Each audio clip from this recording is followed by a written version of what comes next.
Please pick up your popcorn before you leave the theatre. How many times have we told you? Turn your phone off. Turn your phone off. How many times do we have to tell you?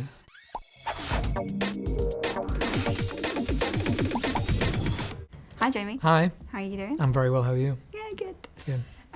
So, with Rocketman, as far as we've seen so far, the bit that stood out for me is you singing Goodbye Yellow Brick Road. Yeah. As far as I can tell, I haven't seen you sing before, so how was that? It was a little nerve-wracking, I was there, because when I got the part, no one was like, oh, by the way, obviously you can see in the script there's a bit of singing for you, so like, how do you feel about that? So it was kind of like no one's really like that worried about it, I guess. And I got to Abbey Road and I was like, oh Jesus, of course it's at Abbey Road. Like, of course, like the hallowed ground of great musical artistry where I'm just going to like go in and make a fool of myself. So I, most of my career, just kind of winged it really.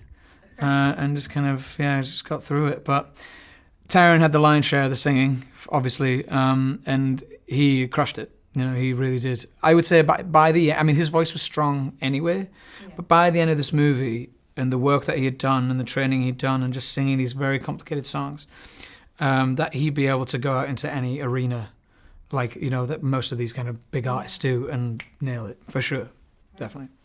I could hear the whole tune in my head. It was all there, I could see all the notes, and I just had to get it out. It's a little bit funny, this feeling inside. In the film, there's that close relationship between Elton John and Bernie Taupin. How about your relationship with Taron? How was that in the film? It was very, very similar to a degree. I mean, like, I even said to Dexter, our director, like, in making it, I said, if nothing else on this film, you know, in terms of what I can contribute, I just want to like be a support system for Taron, who I'm sure is under a lot of stress and a lot of pressure, and you know, and just be a sounding board for him, and just kind of, just be a fan, you know, just be on the sidelines and just cheer him on, because I would need that. I think I would really need a lot of support taking on something like this, and it can be a very kind of lonely, solitary experience where you're kind of performing in a vacuum a little bit, and you're just hoping that you're meeting the expectation of all these people.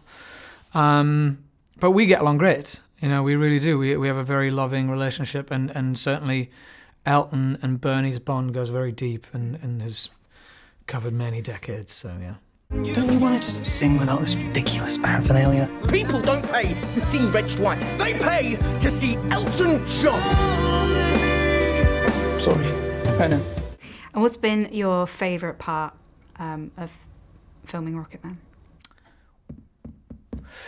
What has it been? I really enjoyed seeing Richard and Taron do their dance number. Okay. They do like a quite intense Hollywood musical style dance number in the film. Nice. I think I'm allowed to talk about that. And that was a joy to watch. That was great.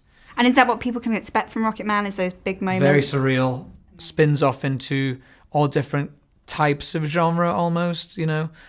We start bending the reality and it slips into the surreal sometimes, and his songs kind of help tell the story in a way that I don't think we've really seen in a biopic before, where we're really using the songs to tell the story and move the story forward.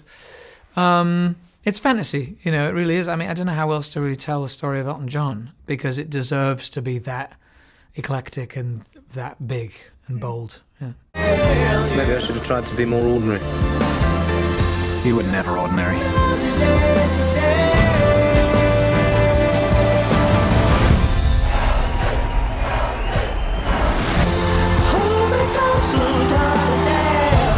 Why would you tell people to go and see Rocketman on the big screen? Because I think we all know who Elton John is. There's no doubt about that. For the younger people who maybe don't know his music so well, I think this is a great opportunity for them to get to hear some amazing music. But beyond that, this is a celebration of just an incredible life. It's a story of survival. It's a story of two outsiders who come together and share this talent that they have, and it's a sort of alchemy that they possess. And it's kind of a ride. I mean, it's kind of, you get to live for a second the life of one of the most iconic men in the world and get to see what that life and what that journey is like. And, you know, I think it's just an extraordinary celebration of someone who's lived it all, you know.